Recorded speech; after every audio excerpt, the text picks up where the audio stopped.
A woman, एक औरत, नारी, महिला। जब देखो तब उसके बलिदान की कोई सीमा नहीं है और बहुत सारे ऐसे नाम उसको दिए गए हैं। कहीं उसे प्राइड मिलता है और कहीं कहीं उसे खड़े रहने की जगह भी नहीं मिलती। तो आज कुछ बातें ऐसे ही। वह सबसे पीछे बैठती थी और उन्होंने कहा कि वह शर्मीली है। She led from the front and they hated her pride.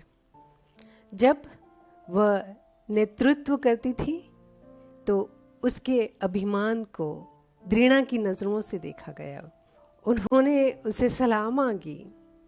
जब वो उठकर आगे आई तो उन्होंने उससे सलाह मांगी और फिर उसके मार्गदर्शन पर सवाल उठाए। They branded her loud and were shocked by her silence. फिर उसकी चुप्पी से भी उन्हें परेशानी हो गई।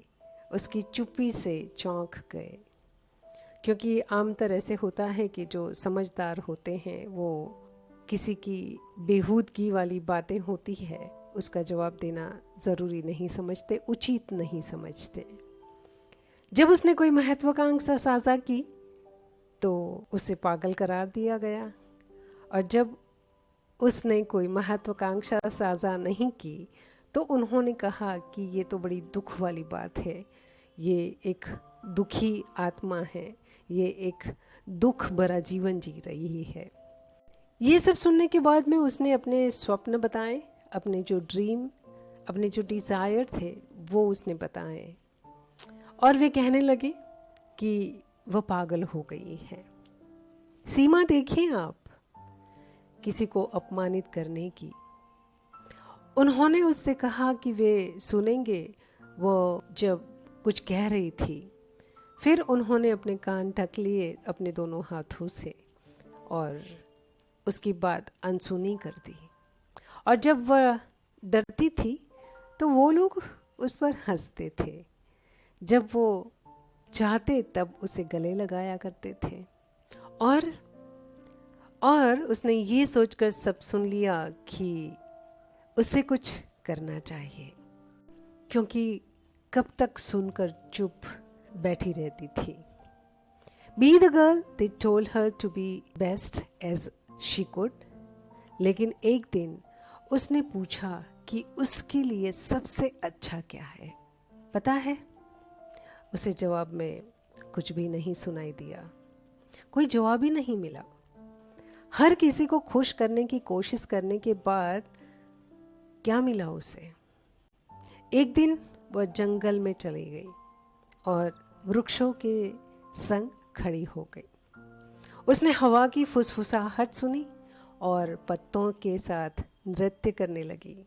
उसने नेचर से बातें की और उसने उन्हें बताया कि उन्हें समय समय पर क्या क्या सहना पड़ा, कौन सी बातों का सामना करना पड़ा, क्योंकि आज भी औरत उस जमाने में जी रही है जहाँ आज भी उसकी कोई अहमियत नहीं है। She told them she felt she was never enough, she was not capable.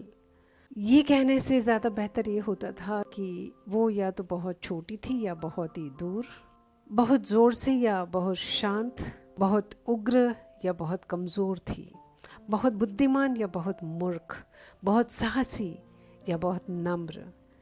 फिर उसे फिर से घिरा एक छोटा सा समाशोधन मिला और वह रुक गई और उसने सुना कि वृक्षों ने उसे कुछ कहा और वह घंटों वहाँ बैठी रही और वहाँ से जाना ही नहीं चाहती थी, क्योंकि लोगों से भरा वो जो माहौल था, इंसानों से भरा वो माहौल था, वो एक दुनिया जो इंसानों ने बनाई है, जो औरत और मर्द में, अ मैन एंड वीमेन में जो डिफ्रेंशिएट करते हैं, वो दुनिया से ये जंगल की दुनिया में, वृक्षों की दुनिया में समझने लगी कि मुझे यहाँ पे सुकून मिल रहा है, मुझे शांति मिल रही है।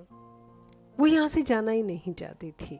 क्योंकि पहली मर्तबा ये हुआ है कि उसने कुछ कहा है और सामने से पलट के उससे कुछ जवाब नहीं मिला, क्योंकि जंगल ने कुछ कहा ही नहीं। उसने बस उसे सांस लेने दी, राहत की सांसें।